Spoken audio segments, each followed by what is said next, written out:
Dear friends, today is HaShoah, the day in which we commemorate the loss of 6 million of our precious brothers and sisters, men, women, and children, systematically annihilated, butchered, murdered by the Nazi war machine.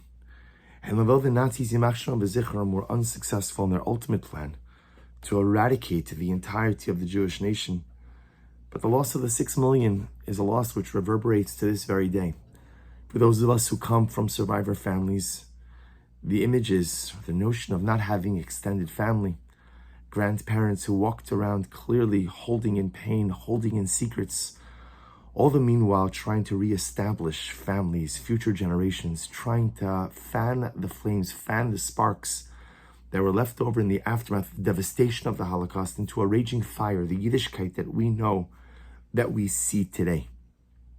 And there are many lessons which could be learned from the Holocaust. Lessons that the world doesn't like us, which is unfortunately a lesson that is once again becoming center stage in the current torrent and overwhelming tidal wave of anti-Semitism that we are living through today.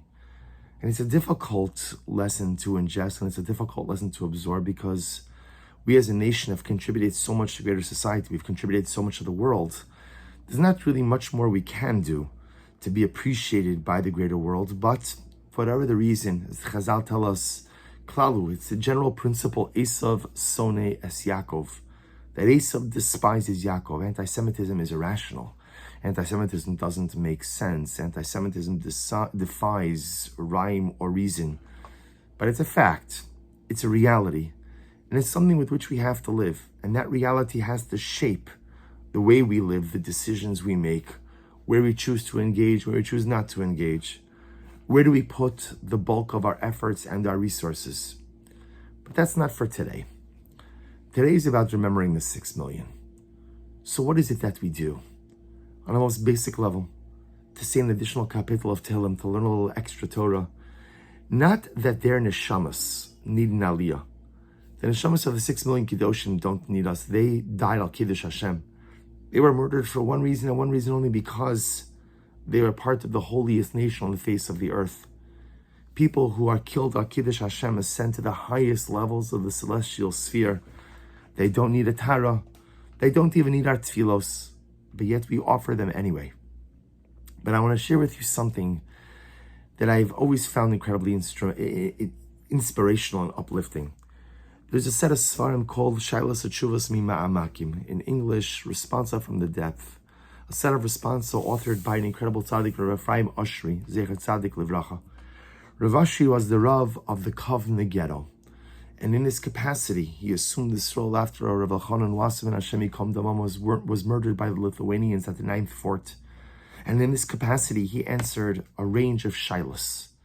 And of course, it's amazing and overwhelming to think that Jews were asking questions of halacha in the midst of this Gehenna, in the midst of everything that was going on. And Rav Ashi realized the enormity of the fact that Jews were still concerned with their Judaic practice, even with everything going on. And after the war, he went back. He wrote down the questions and answers shorthand, but after the war, he went back and wanted to put in footnotes and annotations and citations, and compiled it into a set of svarim called Shalos Utshuvas Mima'amakim. 6 volumes altogether. In the 5th volume, he deals with the following question. I want to quote to you the title of the question. We're not going to go through it today, because I just really want to isolate one piece. It says, La'achad shehaya zohir shelo le'achol matzah shruya. There was a particular Jew in the Kovno ghetto who was careful not to eat gibrachs. He was careful not to eat matzah that came in contact with liquid on Pesach. Well-known minog, not to eat gibrachs. Aval hagermonim yimach shemam v'zichram shavru kodem ha-Pesach hashinov ve'eno yochol lakayim kizayis matzah rak al yidei shruya ha'im mutrlo. And Rav Oshri goes on to talk about this Jew who organized an entire clandestine matzah bakery. And he was able to go ahead and produce some matzah. And really a day, Erev Pesach, or 2 days before Pesach, the Nazis caught what he was doing and they beat him. And they beat him mercilessly. And they shattered his teeth with the butt of their rifle. So this precious Yid comes to Rav Oshri and he asks, Rebbe, he says, my minhag is you don't eat gebrachs. But I have no teeth. Am I allowed to soak the matzah so I could go ahead and consume the matzah? can I violate, so to speak, our family minhag, our family practice, in order to be able to perform this mitzvah that I was willing to risk my life for? And Rav Ashi goes through the question, he answers the question. The bottom line answer was yes. But I want to share with you a paragraph that Rav Ashri has in here, which I thought was so dramatic. And he writes, he speaks about the systemic starvation in the ghetto, and about how the Germans did whatever they could to keep the population hungry. The Nazis, Yimach Shalom V'Zichron, fed the Jews just enough to keep them alive. But to make sure that the hunger pains were always acute every moment of every single day. And he writes over here, he writes this, he says, V'afal pikein, even though the Germans starved us, lo herbusa machshava al dvar mitzvahs Pesach as kilui ghetto. As Pesach approached, the precious Yidden, the precious Jews of the ghetto could not stop thinking about the mitzvah of matzah. Ki yadu shahagermanim birish asam ha'aza rotzim lahachnis belev haYehudim ruach shel yeyosh v'dikaon kedei lahakil ayedei kach esra zimamam shezamamu lasos. The Jews understood that the Nazis had one objective, and one objective only, and that is to cause yeyosh, to cause hopelessness within the ranks of the Jewish people, demoralize a person, and they no longer put up a fight, make a person feel subhuman, and they lose their very will to live. You don't have to kill them, because they'll simply give up on the will to live. And the Jews of the Kovno ghetto understood this. And he understood that the Nazis actually v'zichram, why else do you feed a person just enough to keep them alive, but yet never enough to allow the hunger pangs to abate? And it's only because you want to break their will. You want to break their spirit. And he goes on and he says, V'dafka mishum zeh, the Jews understood what was happening over here. Hishtadel kol echad ve'echad lishmar al oz rucho v'koach nafsho. The Jews of the Kovno ghetto did everything they could to keep their spirits up. B'chdei lo lihilachid bereshes hayeush v'adishus, so as not to fall into the pit, into the abyss of hopelessness. Uletapeach es hatikva liyeshua v'atzala, and to constantly fan the fire of salvation, the hope, the optimism that one day things will turn around. That one day freedom will come.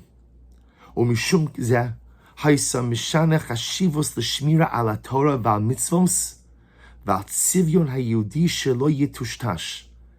that's why you see Jews were willing to be moser nefesh. They're willing to sacrifice themselves, put themselves in mortal danger. You know, there's no halacha that says that you are obligated to place yourself in mortal danger to eat matzah on Pesach. There is no such obligation. But yet these Jews understood that this was what was keeping them alive. To be moser nefesh for matzah, to smuggle in a couple of kilo of flour, to create a clandestine matzah bakery. It wasn't just about matzah. It was fanning the flame of the Jewish spirit. It was about keeping alive a sense of hope, a sense of optimism. Ki kilui hageto ha'umlolim ra'u bazeh mishum hisnagdus legermanim. This was spiritual rebellion. This was spiritual revolt. This was our rebellion. This was the way we fought back against an enemy who outmanned us, who outgunned us. We couldn't fight back physically, or at least they felt they couldn't fight back physically. But there was a spiritual revolt, a spiritual rebellion. Hisnagdus legermanim ha'arun yemach shemam v'zichram shegamru omru lahavi chasham kalila al beis Yisrael lahachido mitach shemei Hashem. This was the way we rebelled against the Nazis. Spiritual rebellion, spiritual strength. We won't give up. We won't give in. And Rav Ashri goes on and he talks about this precious Jew who was caught smuggling in flour, this individual who Rav Ashri vested with the responsibility of taking care of the matzah baking for the Kovno ghetto. And after the man was beaten to a pulp, beaten to within inches of his life, he comes to Rav Ashri.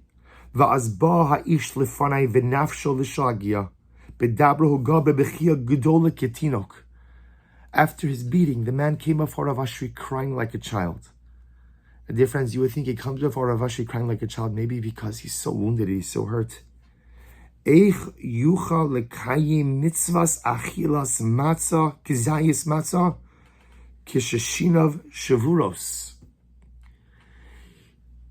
He was crying because he came to Rav Ashi, Rebbe, how could I fulfill the mitzvah of matzah with broken teeth? How could I fulfill the mitzvah of matzah with broken teeth? Ve'enu yochal lilos, I can't chew the matzah. Kein kovos la'ad ma'od. Ve'lishros as hamatzah, to soak the matzah. Eino rotze kiyum ha'chasidim ve'anshe maisa she'enam ochlem matzah shuri b'Pesach. Rebbe, I can't eat the matzah because my teeth are broken by the Nazi beasts, by the Nazi animals. But I don't eat gebrachs. So what should I do?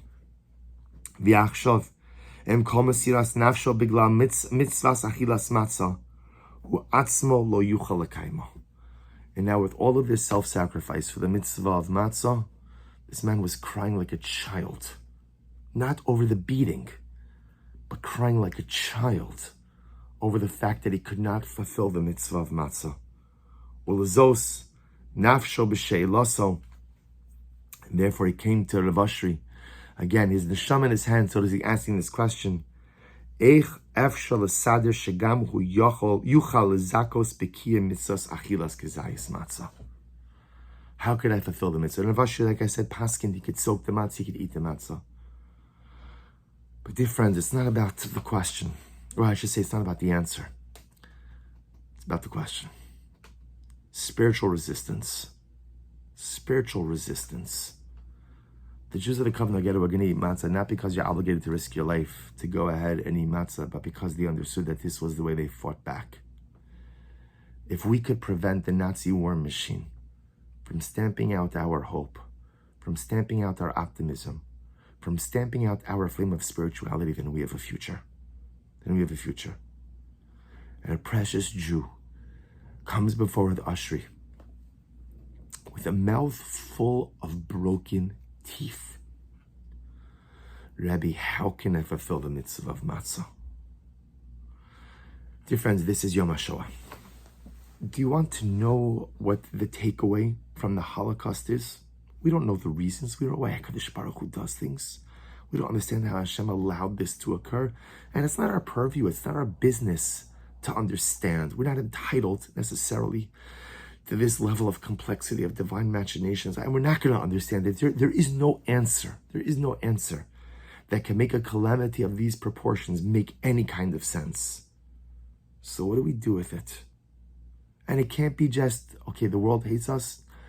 We know the world hates us. We know it. We've always known that. And now, again, especially, again, by we know it. We know it now. Even more, we feel it. So what's the message? What is it that we're supposed to take away?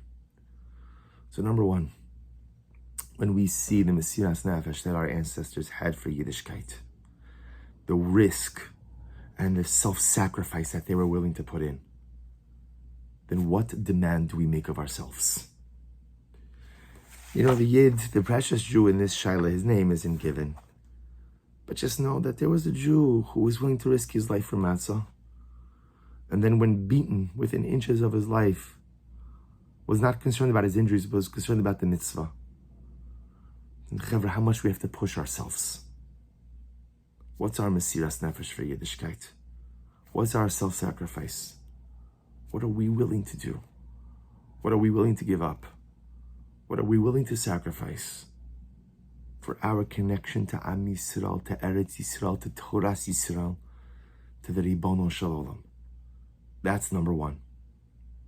Number two is a point of reflection. Our power to never lose hope, and our power to never lose a sense of optimism, and our power to always keep our spark alive. This is the power of Klal Yisrael. We are living now in difficult times as well. And people have likened the events of October 7th to the Holocaust. I myself personally always stay away from comparisons. You can't compare pain to pain. You can't compare atrocity to atrocity. You don't have to. You don't have to. The Holocaust is the Holocaust, and October 7th is October 7th. They are like each other, not like each other. It doesn't matter. The same way that we don't compare the Holocaust to the destruction of the Beis HaMikdash. Or this, there are different tragedies, and each of them are tragic, and each of them are overwhelming, and each of them are more than we could comprehend and more than the heart could bear in their own right. They don't have to be equal or dissimilar. But Yom HaShoah should gird us with a sense of optimism and hope. We have been through so much. We have been through so much. And with all of that, nothing extinguishes our spark. And nothing diminishes the intensity of our resolve. Nothing. The Nazis, Yimach Shema V'Zichram, couldn't do it. The Crusaders couldn't do it. The Greeks couldn't do it. The Babylonians couldn't do it. The Inquisitors couldn't do it. No one could do it. And Hamas can't do it either. And it doesn't make a difference how many colleges line up with Hamas or how many countries line up with... It doesn't... at the end of the day, it hurts. But it doesn't matter. Because we've lived through it all. We have survived it all, and we have come out thriving through it all. No one is like us. Mi ka'amcha Yisrael. You know, we say Mi ka'amcha Yisrael, who is like the Jewish people? We ask it like a question, like an interrogative. It's a statement. Mi ka'amcha Yisrael. No one is like us. No one is like us. Because we hail from people who eat matzah with broken teeth. We hail from people who continue to serve HaKadosh Baruch Hu with a broken heart. And Baruch Hashem, we hail from the same soldiers today, or we are related to the same soldiers today who are fighting evil to uphold the dignity and the honor of Am Yisrael. And we are related to those same precious hostages who we daven for and learn for and yearn for each and every day. This is Am Yisrael. Mi ka'amcha Yisrael goy echad ba'aretz. So dear friends, this day of Yom HaShoah is not simply a day to mourn. It's not a day that goes by that we don't mourn for the 6 million. But it's a day for us to renew our commitment, a day for us to renew our resolve, and a day for us, as strange as it sounds, to stoke the fires of hope and optimism that we will not only survive, but we will thrive. And we will not only thrive, but we will, Amir Hashem, be victorious over any obstacle and over any enemy that comes our way. May the neshamas of the 6 million Kedoshim have an aliyah. May they find menucha tachas kanfei hashchina. May they ascend to the holy levels of Shamayim and know only the greatest bliss of being in the constant presence of the Ribbon Shalom. But most of all, may we be zoch as a people to Mir Hashem, see the great day of Geula, when we could all be reunited, when our hostages will come home, when our soldiers will be successful b'chol ma'aseh yadehem, and when Am Yisrael will once again be whole, intact, and complete. And may we be zocheh Mir Hashem to see that day. B'mihira b'yameinu. Amen.